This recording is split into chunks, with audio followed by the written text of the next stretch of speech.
విజయవాడ గుంటూరు నగరాల్లో భారీ వర్షాలు కురుస్తున్నాయి. పలు ప్రాంతాల్లో వర్షం కారణంగా విద్యుత్ సరఫరాకు అంతరాయం ఏర్పడింది. అయితే ఇదివరకే కొన్ని చోట్ల తేలికపాటి వర్షాలు కురిసే అవకాశం ఉందని అధికారులు తెలిపారు.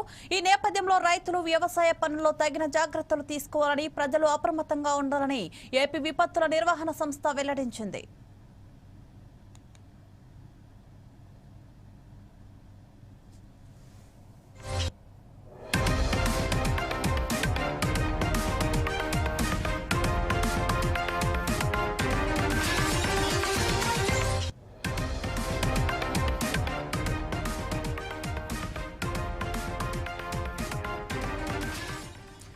విజయవాడ గుంటూరు నగరాల్లో భారీ వర్షాలు కురుస్తున్నాయి. పలు ప్రాంతాల్లో వర్షం కారణంగా విద్యుత్ సరఫరాకు అంతరాయం ఏర్పడింది.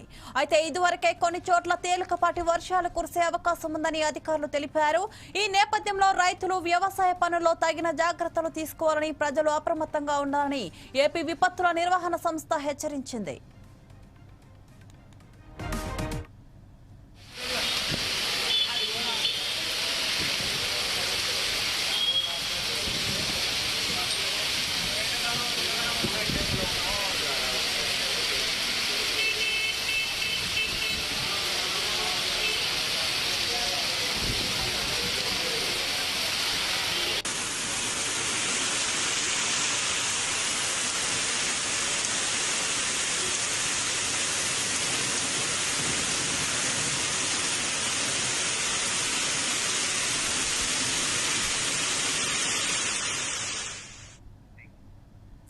దీనిపై మరింత సమాచారం మా ప్రతినిధి రాఘవ అందిస్తారు. రాఘవ, చెప్పండి. ఆంధ్రప్రదేశ్ లో భిన్న వాతావరణం నెలకొందని చెప్పుకోవచ్చు. కొన్ని ప్రాంతాల్లో ఎండలు దంచి కొడుతుండగా మరి కొన్ని చోట్ల వర్షాలు కురుస్తున్నాయి. అయితే రానున్న 3 రోజుల్లో కూడా ఏపీలో పలు ప్రాంతాల్లో పిడుగులతో కూడిన వర్షాలు కూడా కురిసే అవకాశం ఉందని కూడా వాతావరణ శాఖ తెలిపింది. అండమాన్ సమీపంలో బంగాళాఖాతంలో ఉపరితలం ఏర్పడిందని వాతావరణ శాఖ పేర్కొంది. అంటే ఈ ప్రభావంతో రాష్ట్రంలోని పలు జిల్లాల్లో వర్షాలు కురుస్తాయని అంచనా కూడా వేసింది. ఈ క్రమంలోనే ఆంధ్రప్రదేశ్ విపత్తుల నిర్వహణ సంస్థ ప్రజలను కూడా అప్రమత్తం చేస్తుంది.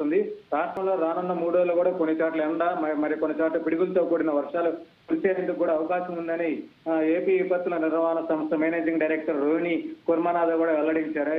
అయితే రాష్ట్రంలో వాతావరణ అనిశ్చిత నేపథ్యంలో ప్రజలు కూడా అప్రమత్తంగా ఉండాలని అనుకుంటుంది. అయితే నిన్న ఈ రోజు అల్లూరి సీతారామరాజు, కాకినాడ, తూర్పుగోదావరి జిల్లా, అన్నమయ్య, చిత్తూరు జిల్లాలో ప్లస్ గుంటూరు, విజయవాడ జిల్లాలో కూడా కొన్ని చోట్ల పిడుగులపాటు కూడా కూడిన వర్షం కూడా కురిసింది. అయితే ఈ వర్షం వల్ల రైతులకు కూడా తీవ్ర అన్యాయం జరిగిందని చెప్పుకోవచ్చు.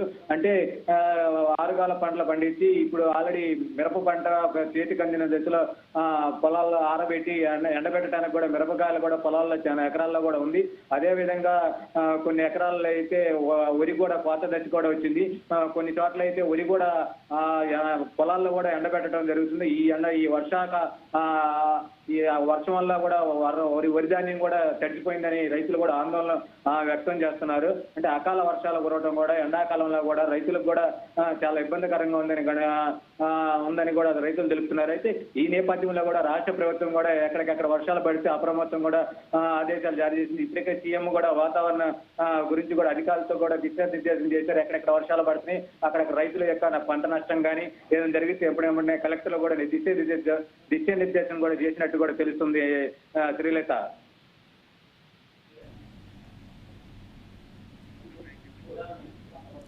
Okay, thank you Raghava.